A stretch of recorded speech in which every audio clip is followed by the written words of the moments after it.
In het Wetterskip zijn we 13 weken lang efter de schermen bij Wetterskip Friesland. 20 maart 2019 is de dag dat Friesland stemmen kan op het nieuwe bestuur van Wetterskip Friesland. Het bestuur van het Wetterskip bepaalt waar die belastingzinten heen gaan. In deze uitsturing onderzoeken we hoe dit bestuur nou werkt. Algemeen bestuur, dijstig bestuur. Ik denk dat net heel veel mensen weten dat het dan precies is. Ik ben Tineke Klevering en ik ben de jongste Wetterskipsbestuurder van Nederland. Ik zit in het algemeen bestuur van Wetterskip Friesland. En daar ben ik de fractievoorzitter van de grootste fractie en ik ben 24 jaar. Nou ja, ik vind het systeem in Nederland wel heel mooi. Iedereen kent Mijnwan en ik dacht, nou, als iedereen Mijnwan kent, dan ken ik dat dus ik. En toen heb ik me gewoon beschikbaar gesteld en dan doe ik in één keer mij. En omdat de rest natuurlijk wel alle jaar oud en man is, wordt het wel heel erg op prijs gesteld dat je daar als jonge vrouw bent erin. Dus dan krijg je snel heel veel kansen. Tineke Klevering docht naast haar bestuurstaken bij het Wetterskip ook nog andere dingen. Ze is succesvol lobbyist voor Noord-Eerst-Friesland in Den Haag. En werkt bij een bedrijf dat lessen jouwt om nieuwe bestuursleden over de organisatiestructuur van het Wetterskip.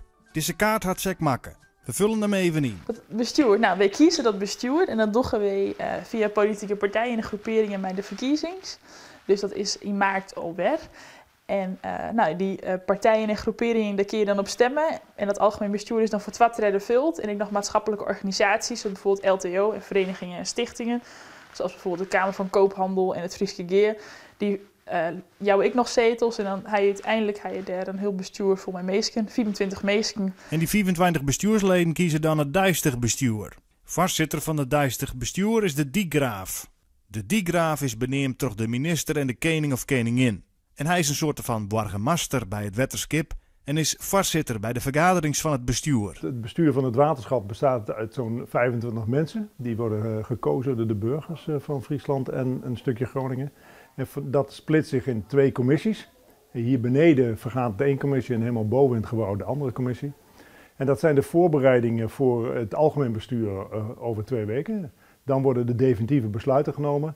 En in de commissievergaderingen worden de stukken al voorbesproken.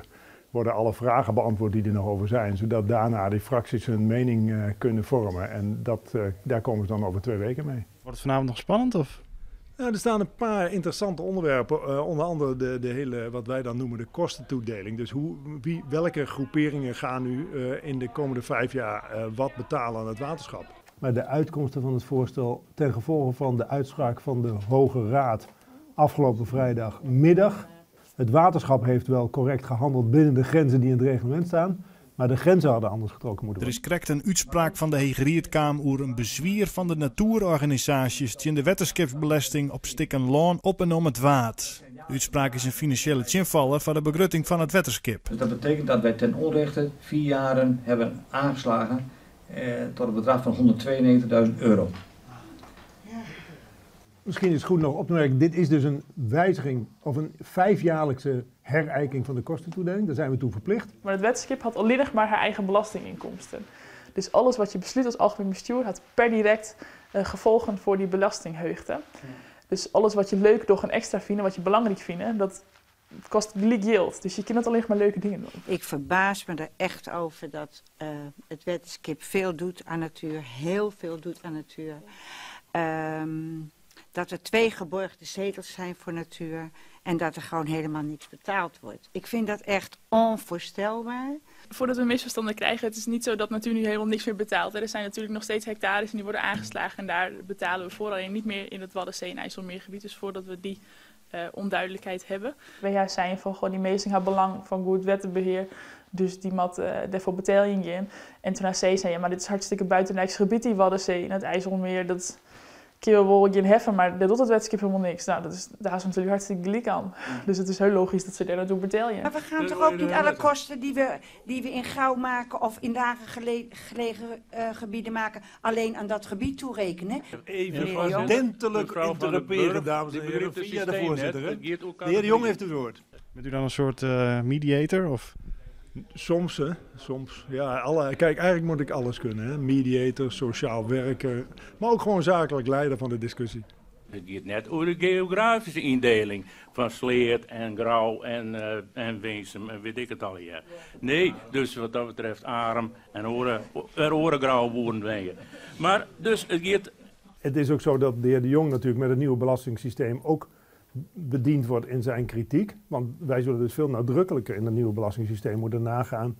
Wat is nou het serviceniveau wat we bieden? En welke aanslag hoort daar dan bij? En dat is dus gekoppeld aan een toepassing van het BBP-systeem. Senna noemt u dus meneer Sinema met ongebouwd en u noemt meneer De Jong met ingezeten. Dus... Maar u noemt niet natuur, want dat moet je dan ook meerekenen. Maar goed, dat is maar toch even dan even ter interruptie. En de tweede opmerking die ik wilde maken is de boosheid van u in de richting van natuur. Moet u ook een beetje in de richting van uw eigen Kamerfractie ventileren. Want het is een politiek besluit geweest van de Tweede Kamer om natuur zo te ontzien in 2007. Ja, voorzitter, maar ik ben helemaal niet boos op natuur. Bovendien, natuur is toch geen rechtspersoon of zo. Daar kan je ook helemaal nooit boos op worden. Maar ik kan wel boos worden op de Tweede Kamer, of op mijn eigen partij, of op het systeem, of op mezelf, of op u. Dat kan ook nog wel. Dat laatste, dat komt bijna nooit voor. Nee. Dat komt bijna nooit voor. Het is weer de boertje in de natuur. Soms had ik het idee dat het geen kant op gaat. Nee, klopt. En dat jouwt net heel volle energie. Het is natuurlijk best wel een log systeem. En terug al die geborgde zetels, hij bepaalt geloert ik extra dik en extra vaak. En dan denk je van nou, het geloert wat ik dan jou, dat is een vrij eenzaam geloert. En dan jouwt net heel veel moed om dan terug te gaan. Maar als ik zeg naar de lietse dingen die wel lukken, dan jouwt me net heel veel energie. Je kan ik altijd wel de stukken van het bestuur volgen en daar dan dingen op dwan. Maar je kan ik zelf kaders stellen. En dat houdt in dat je ik zelf gewoon dingen op agenda zetten kunnen waar misschien nog helemaal geen aandacht voor is.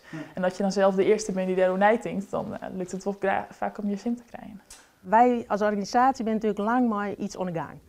Wij maken een stik, wij denken erover na. Dan gaat het naar het dagelijks bestuur. Die hebben er ik discussie over, die praten daar ik over. En soms misschien ik wel 2 keer. En dan op een gegeven moment komt het bij het algemeen bestuur. Ja, die mensen die hebben daar misschien nog nooit op praten. Dus je moet die mensen dan ik wel even de gelegenheid aan om er op praten te kennen. Daar hebben we nou eenmaal dit systeem van elkaar maar bedacht. Voor het bestuur in ook nog 4 bestuursadviseurs roen. Die moet de bestuursleden ondersteunen. Nou, als bestuursadviseur dan opereer je eigenlijk een beetje tussen de organisatie en het bestuur in. Binnen eigenlijk een beetje de verbinding met de bestuurder en de organisatie. De bestuurder die is natuurlijk vaak voor de boetewereld actief. En er zijn natuurlijk een heel soort dossiers die op die bestuurder ook komen. En je probeert je in overleg met de organisatie en de bestuurder dat zo goed mogelijk te dwan. En je probeert de bestuurder wat in positie te brengen en te houden. Ja, ik heb een heel soort volsprieten en in ieder geval naar de organisatie en naar de bestuurder. Maar in die zin, het je natuurlijk bestuursadviseur. Wij ben ik koppelen, wij ben met je vrouwen, wij ben ik koppelen om dagelijks bestuursleden. En dagelijks bestuursleden kun je vergelijken met wethouders in de gemeente of gedeputeerden bij de provincie. En in die zin ben ik verbonden aan de Diegraaf en Jan van Weperen, die is dagelijks bestuurslid. Dus daar heb je voelsprieten naar en je verplaatst je in zo'n bestuurder van, nou ja, wat kan zo'n bestuurder verwachten? En het hele speelveld beziek je te verkennen en ik in gedachten te houden bij alles wat je doet. Nee, maar misschien moeten we daar nog even over nadenken of we dat wel of niet doen. Mijn advies zou zijn om dat wel te doen, ja. Ja. In de pauze wordt de jeugddiegraaf vaststeld aan het bestuur. Wij willen ook een jeugddijkgraaf. Er zijn overal jeugddijkgraven in Nederland. Ik denk dat een waterschap toch nog redelijk onbekend is bij de jeugd. Melissa is nu net 18 geworden en mag ook al stemmen volgend jaar bij de waterschapsverkiezingen. Een heleboel zitten nog in dat stadium daarvoor. Maar zijn op scholen al wel met water en waterbeheer bezig. En dat moeten we steeds meer stimuleren. Want ja, we hebben behoefte aan waterwerkers van de toekomst. We hebben behoefte aan meer waterbewustzijn bij ook de jeugd. En Melissa kan daar een prachtige rol in spelen om die verbinding ook te leggen. Nou, toevallig liep ik langs het biologielokaal en kwam ik toen een poster tegen van het Wetterskip. En die vroeg om een jeugddijkgraaf. En toevallig, ik dacht, dat lijkt me heel erg leuk. Dus om maatschappelijk wat meer betrokken te zijn en om wat meer in het beroepenveld te kunnen kijken. Dus toen heb ik gereageerd en ik kreeg al heel snel reactie dat ik wel langs kon komen. Melissa gaat aan de slag als jeugddiegraaf in Friesland. En Joke naar de stembus op 20 maart 2019. En stemmen op het nieuwe Wetterskipsbestuur. Dit was de laatste uitzending van het Wetterskip. Dank voor het zien en 20 maart in het stemlokaal.